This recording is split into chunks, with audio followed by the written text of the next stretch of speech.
English or Hmong? Either way. Cho rồi đi chạy nhịp phong, đi chọn chụp phong cũng họ. Bây giờ rồi chụp phong mua đi chụp phong mua cho rồi này. Well, The phong cho Mongolish kia. okay. Thank you. Yeah, thank you so much. And thank you Có tài gì đâu.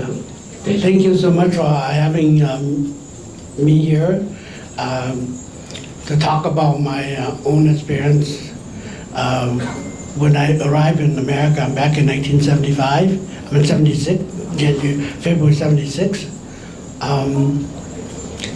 it was really a shock for me because I came from a temperature of over 80 degrees in Thailand to Minnesota to experience the bitter cold temperature in Minnesota, which was below zero when I arrived, and here in Minnesota. So my sponsor came to pick me up at the airport. Well, actually, I arrived at the airport and then I didn't see my sponsor. So I was looking around, hoping that someone would pick me up, and nobody. So I then looked up the paperwork, and so it had the agency, International Institute of Minnesota, was the sponsoring agency. So I called them, and I said, I am here at the airport, but there's no one here to pick me up, and so I don't know, is this the right number to call? And so they said, oh, you arrived? I said, yes, I am. Well, according to our record, you won't be here until tomorrow. And so apparently there was that change of, daytime over here, nighttime over there. And so there's a day difference. And so they thought that I would be arriving and then the next day instead of that day. So then finally I wait for a while and my sponsor show up to pick me up. And so they asked me what part of Vietnam I was from. And I said, I'm not from Vietnam, I'm from Laos. And they said, Laos? Where is Laos? I said, well, it's bordering Vietnam, Thailand, and Burma, and Cambodia.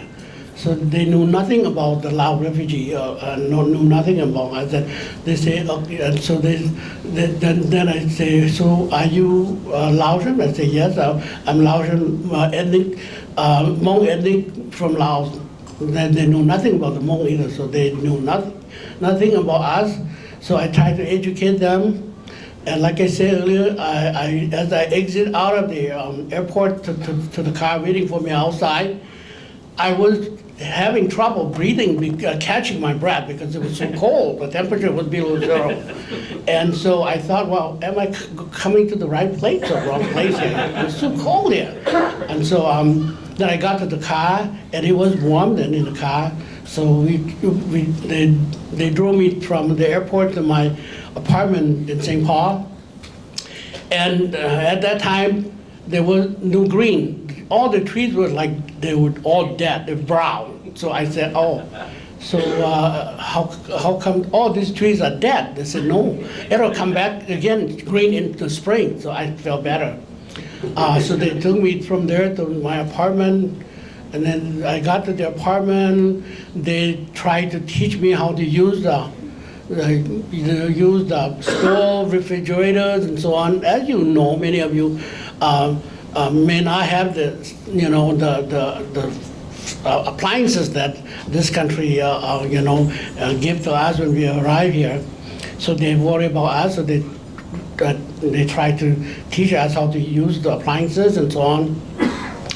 And so it was really a shock for me the first time I arrived in Minnesota. And I'm not sure about others, but truly when I arrived, it was truly a shock. And I was so lonely, no one around. There's no other Hmong or Lao that I knew at the time. And so I thought, well, hopefully someday that there'll be other people that I could talk to that are from my country, Laos. And so that's how I experienced it. Thank you.